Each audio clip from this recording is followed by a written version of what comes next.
You just clicked on this video or chose to listen to this podcast and you judged me in the first 1/10 of a second. That's okay. That's how long it takes for somebody to judge somebody else.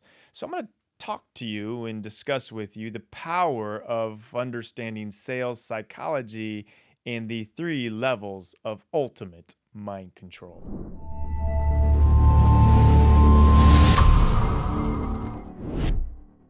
This is Confidence Hack number 55 of 365. We're doing them all throughout the year, every single day. Bonus one, since it's a leap year.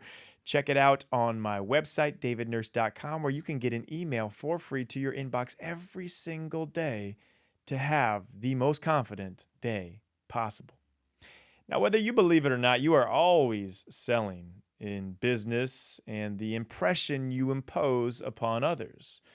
The Association for Psychological Science found that it takes 1/10 of a second to form an impression of someone when you first meet them. 1/10 of a second? That rivals the flapping wings of a hummingbird. We are always selling ourselves. Now, I know that might sound like an icky way to look at life, but if you pivot your perspective towards the control of sales psychology, then you, my friend, are the one winning the narrative battle. One of the greatest books of all time, How to Make Friends and Influence People, is the epitome of what daily sales psychology looks like from a practical level. Now, I'm going to give you 3 levels for you to understand how you can influence anyone you meet and win them over in that first meeting. How to meet people. Section number 1, how to meet people. 1, firm handshake. Look the person in the eyes and always tell them your first and last name. Number 2, find genuine interest in the person you are speaking with. Ask questions before offering up your opinions. Number 3, repeat the person's name at least 3 times in the first conversation. This will activate a sense in the other person that you care about them. Section number 2, how to win people over. Number 1, smile and do not send your gaze anywhere but directly into the person's eyes. Number 2, sincerely make the person feel like what they are talking about is very important. Ask some probing questions along with positive body language. And number 3, find 3 levels of deep with the person you are talking to. Can you relate on 3 levels? If so, then you win the person over in the first conversation. Here's an example of the 3 levels of deep. My 3 levels of deep would be someone who's interested in sports, faith in Jesus, and travel. That, I'm going deep from the start.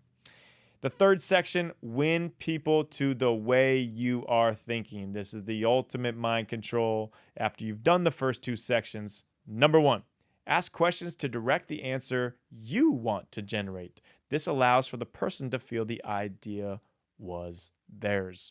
2, show respect and empathy for the other person, never saying you are wrong, and always feeling with their emotions. Acknowledge your feelings. Don't be so quick to share yours. Number 3, help them paint a positive vision for the future of their life.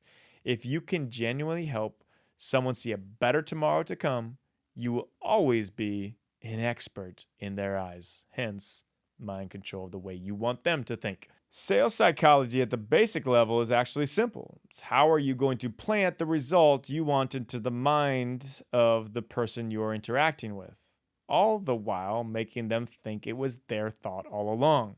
How do you want your boss to view you? How do you want your significant other to think of you? How do you want the potential client to see you as? Gain confidence today in knowing that you can ultimately control the narrative of any conversation that you're in. Now, not for a malicious way, but for the confidence in who you are, what you are selling, and why they should either like you or want to do business with you. So go back and study these 3 levels of sales psychology that we went over today. Write them out, implement them in your daily practice, and you will be much more confident in any conversation. Study these 3 levels of sales psychology and today implement them into your daily conversations. Now, they're in the description below, but I also encourage you to write them out. You learn even more when you write. Look at them below in the description and commit to using them today and every day forward in daily conversations.